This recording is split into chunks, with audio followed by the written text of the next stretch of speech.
নমস্কার, আপনারা দেখছেন সময় কলকাতা। টলি হলি বলি নিয়ে রয়েছে আমি সৈকত। দীর্ঘ বিরতির পর মা ইন্তি বাঙ্গারাম ছবির মাধ্যমে বড় পর্দায় সামান্থা রুথ প্রভু। এর মধ্যেই ছবির পরিচালক নন্দিনী রেড্ডি জানান, ছবির শেষ পর্যায়ে শুটিংয়ের সময় অভিনেত্রী অন্তঃসত্ত্বা ছিলেন এবং থাসা দিয়া গানের শুটিংও সেই অবস্থাতেই করেছিলেন।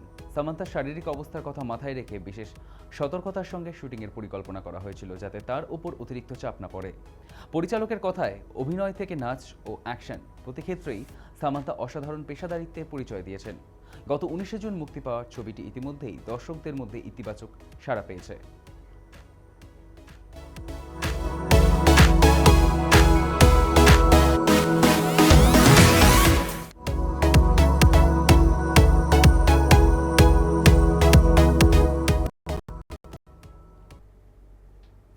আর মাত্র কয়েকদিনের অপেক্ষা। 5ই জুলাই প্রেমিকা গৌরী স্প্র্যাটকে বিয়ে করতে চলেছেন বলিউডের মিস্টার পারফেকশনিস্ট আমির খান। সম্প্রতি এক অনুষ্ঠানে অভিনেতা জানান, এটি হবে একেবারে ঘরোয়া ও ব্যক্তিগত আয়োজন, যেখানে দুই পরিবারের সদস্য এবং ঘনিষ্ঠ বন্ধুরাই উপস্থিত থাকবেন। আমিরের কথায়, জীবনের এই বিশেষ দিনে সকলের আশীর্বাদই তার সবথেকে বড় প্রাপ্তি।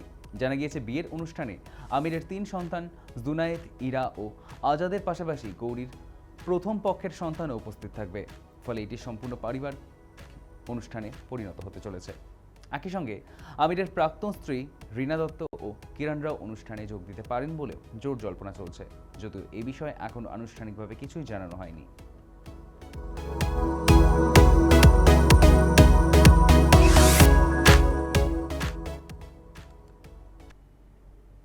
শ্বেতা ভট্টাচার্য বাংলা সিরিয়ালের অন্যতম জনপ্রিয় অভিনেত্রী। দীর্ঘ কেরিয়ারে একাধিক মেঘার কেন্দ্রীয় চরিত্রে অভিনয় করেছেন। সম্প্রতি রুবেলের সঙ্গে শাশুড়ি বৌমার রান্নাঘরে সেটে এসেছিলেন শ্বেতা। সেই মুহূর্ত সমাজ মাধ্যমে শেয়ার করতেই অত্যন্ত কুৎসিত ও নিম্নরুচির আক্রমণের শিকার তিনি। তবে নোংরা মানসিকতার সামনে নিজেকে গুটিয়ে নেননি শ্বেতা। সংশ্লিষ্ট ব্যক্তিকে মোক্ষম জবাব দিয়েছেন অভিনেত্রী। টলিপাড়ার প্রথম সারির একজন নায়িকার প্রসঙ্গে আপত্তিকর মন্তব্যে ফুঁসে উঠেছেন শ্বেতার ভক্তরা। ময়দানে একাই 100 রুবেল ঘরণী, ব্যঙ্গাত্মক ভঙ্গিতে জবাব ট্রোলার সেই মহিলাকে। সোশ্যাল মিডিয়ায় সেলিব্রিটিদের কটাক্ষের শিকার হওয়া নতুন কোনো বিষয় নয়, প্রতিনিয়ত এই ধরনের ঘটনা উঠে আসে। এবার শ্বেতা ভট্টাচার্যও ঠান্ডা মাথায় নিজের কথা দিয়ে সপাটে জবাব দিলেন নেটিজেনদের।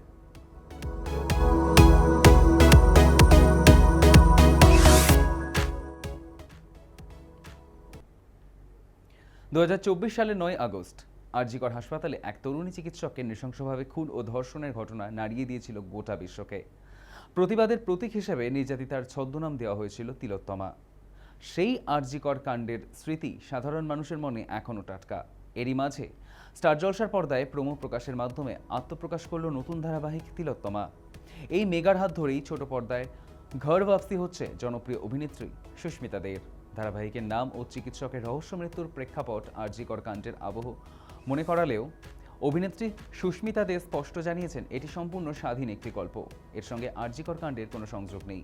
কেরিয়ারে প্রথমবার দ্বৈত চরিত্রে অভিনয় করা এবং অ্যাকশন দৃশ্য ফুটিয়ে তোলাকে নিজের জন্য বড় চ্যালেঞ্জ হিসেবে দেখেছেন তিনি।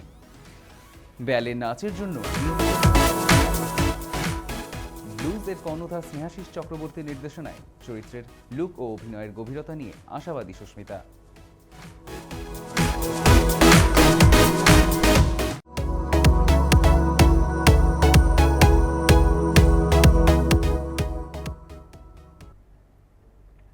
সাম্প্রতিক চ্যাট ফাঁসের বিতর্কের রেশ কাটতে না কাটতেই এবার নতুন করে আইনি ও সামাজিক বিতর্কে জড়ালেন জনপ্রিয় ইনফ্লুয়েন্সার ও ইউটিউবার গৌরব তপাদার। এবার তার বিরুদ্ধে প্রতারণা ও সৃজনশীল চুরির বিস্ফোরক অভিযোগ এনেছেন তারই দীর্ঘদিনের বন্ধু আদিত্য মুখোপাধ্যায়।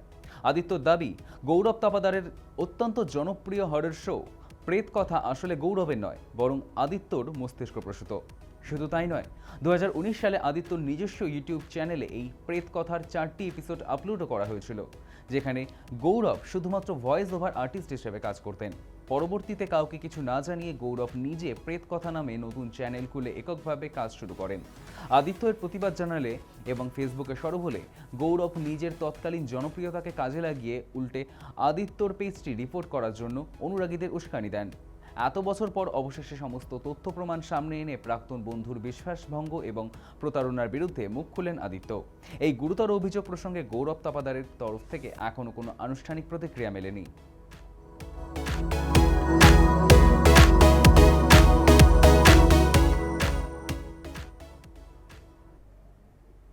ভিকি ক্যাটরিনা বিভিন্ন সময় তাদের সম্পর্কের মিষ্টি রসায়ন শেয়ার করেন সোশ্যাল মিডিয়ায়। বর্ষার রোম্যান্স তথা ভিকি ক্যাটরিনার ভালোবাসার মৌসুম অনুরাগীদের কাছে বিশেষ প্রাপ্তি, সে কথা বলাই বাহুল্য। গত বছর too much with Twinkle and Kajol এসে ভিকি কৌশল ক্যাটরিনা কাইফের সঙ্গে প্রথম সাক্ষাতের গল্প শুনিয়েছিলেন। দ্বিতীয়বার তাদের দেখা হয় আরেকটি পুরস্কার বিতরণী অনুষ্ঠানে। সেখানে একটি স্ক্রিপ্টেড মজার অংশ হিসেবে মঞ্চেই ক্যাটরিনাকে বিয়ের প্রস্তাব দিয়েছিলেন ভিকি। মঞ্চে সেই হালকা মজার মুহূর্তই ধীরে ধীরে বাস্তব জীবনে সুন্দর প্রেমের সম্পর্কে পরিণত হয়। 2021 সালে 9 ডিসেম্বর স্বামী স্ত্রী হিসেবে জীবনের নতুন পথ চলা শুরু করেছিলেন। 2025 সালের 7ই নভেম্বর প্রথমবার বাবা মা হওয়ার আনন্দ উপভোগ করেছেন তারা। আর এবার প্রিয়তমা ক্যাটরিনাকে জড়িয়ে রোমান্টিক মুডে ভিকি। আকাশের দিকে তাকিয়ে বৃষ্টি উপভোগ করছেন দুজনেই। সাদা কালো আবহে তারকা দম্পতির ছবি শেয়ার করে বৃষ্টিস্নাত ভালোবাসায় মাখামাখি উইকেট।